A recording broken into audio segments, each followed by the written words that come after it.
Good evening everyone.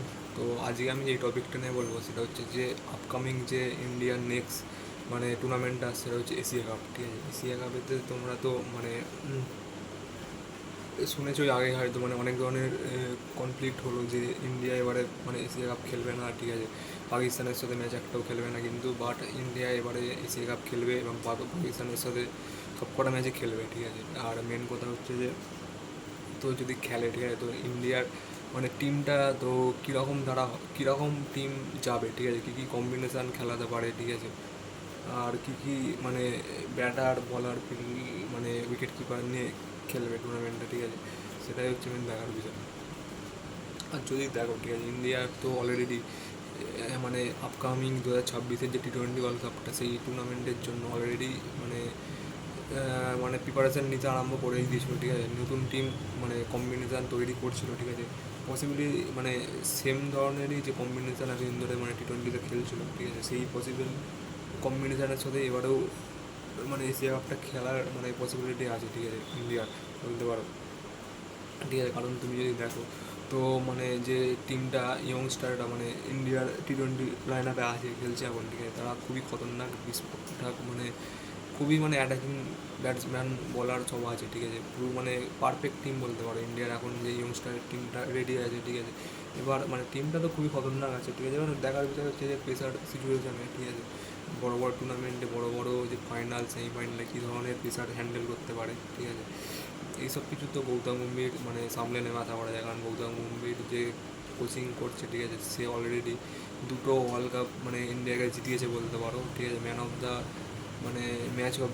Man of the match এর মতন performance দিয়েছে দুটো ফাইনালে। ইন্ডিয়া যে দুটো ওয়ার্ল্ড কাপ জিতেছে, T20 আর 2011 ওয়ার্ল্ড কাপ, দুটোতেই ম্যান অফ দ্য ম্যাচের মতন পারফরমেন্স দিয়ে এসেছে। সে অলরেডি গৌতম গম্ভীর জানে কী ধরনের প্রেসার থাকে, ঠিক আছে, বড়ো ম্যাচেরগুলোতে, বড়ো বড়ো টুর্নামেন্টে। তো গৌতম গম্ভীর আশা করছি হ্যান্ডেল করে নেবে। ঠিক আছে, বড় বড় টুর্নামেন্টে প্রেসার, ঠিক আছে, ইয়ংস্টারদের উপর প্রেসার অতটা আসতে দেবে না। ঠিক আছে, হ্যান্ডেল করে নেবে সব কিছুই।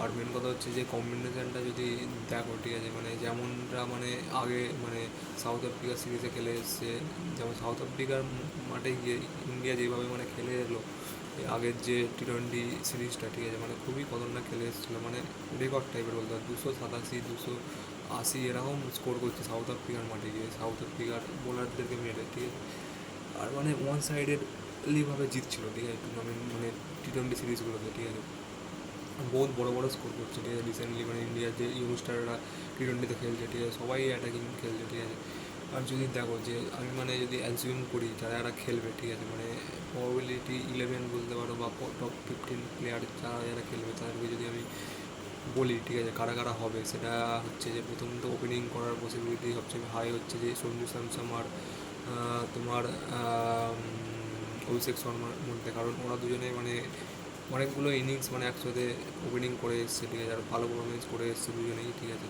তো দুজনেরই খেলার সম্ভাবনা তো বেশি। ঠিক আছে, অনেক সময় বলছে নাকি শুভমান গিল খেলতে পারে, ওপেনিং করতে পারে, ইউএসএসসি জাসওয়াল খেলতে পারে, বাট শুভমান গিলের আমার চান্সেস খুব কমই লাগে। ঠিক আছে, কারণ শুভমান গিলের অতটা ভালো স্ট্যাটস নেই T20-তে। ঠিক আছে, এটা তার এই নয় যে খারাপ খেলবে। ঠিক আছে, কারণ আইপিএলও খুব ভালো ব্যাটিং করে এসছে শুভমান গিল। ঠিক আছে, দিতে পারে। ঠিক আছে, বাট আমার মতে তো আমি যদি টিমটা দেখি, ঠিক আছে, কীরকম হবে, তো শুভমান গিল হয়তো থাকবে না, থার্ড ওপেনার হিসাবে ইউএসএসসি জাসওয়ালকে নিতে পারে। ঠিক আছে, আর ওপেনিং করবে সঞ্জু স্যামসন আর তোমার অভিষেক শর্মা। আর 3 নম্বরে যদি দেখো, ঠিক আছে, তোমার তিলক বর্মা বা সূর্যকুমার যাদবের মধ্যে যে কোনো একজন খেলবে। ঠিক আছে, পসিবিলিটি আছে তিলক বর্মা খেলবে, কারণ তিলক বর্মা 3 নম্বরে খুবই ভালো পারফরমেন্স করেছে এই রিসেন্টলি। ঠিক আছে, খুবই ভালো। আর 4 নম্বরে যদি দেখো, ঠিক আছে, 4 নম্বরে যদি দেখো, ঠিক আছে, 4 নম্বরে সূর্যকুমার যাদব খেলবে কনফার্ম। ঠিক আছে, 5 নম্বরে যদি দেখো, 5 নম্বরে কে খেলতে পারে, 5 নম্বরে খেলার দিক থেকে যদি দেখো, তোমার এক তো আছে হচ্ছে তোমার নীতিশ কুমার রেড্ডিকে খেলাতে পারে। ঠিক আছে, বা অনেক সবাই আছে। ঠিক আছে, অপশন হিসাবে যদি দেখো, হার্দিক পান্ডিয়া আছে। ঠিক আছে, অক্ষর পটেল আছে। ঠিক আছে, হার্দিক পান্ডিয়া আসতে পারে যদি ভালো সিচুয়েশান থাকে। ঠিক আছে, বা খারাপ ধরো অনেক তাদের উইকেট পড়ে যায়, তো অক্ষর পটেলকেও আসতে পারে। ঠিক আছে, এই ধরনের কম্বিনেশন যেটা হবে। ঠিক আছে, 5-6। আর জিতেশ শর্মা খেলতে পারে। ঠিক আছে, ব্যাকআপ উইকেট কিপার হিসাবে। ঠিক আছে, তারপরে যদি দেখো বোলিং হিসাবে কুলদীপ যাদব আছে, স্পিনার, ভালো বল করে T20-তে।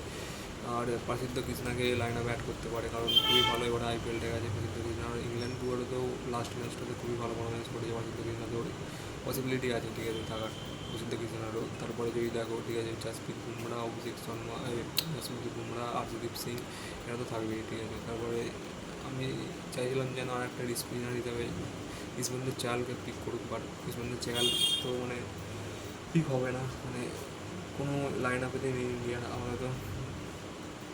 এই ধরনেরই কিছু 11 মানে রেডি হচ্ছে যদি দেখো ঠিক আছে, মানে ফিক্সড আছে, মানে শিবম ডুবে আছে, ভুলে গেল শিবম ডুবে অলরাউন্ডার ঠিক আছে, 5 নম্বরে খেলতে পারে শিবম ডুবে, হার্দিক পান্ডিয়াও থাকবে, তারপরে ঠিক অক্ষর প্যাটেল থাকবে 7 নম্বরে, মানে ভালো লাইন আপ আছে ঠিক আছে ইন্ডিয়া বলতে পারো। তো এ ধরনের কিছু একটা কম্বিনেশন রেডি হচ্ছে ঠিক আছে।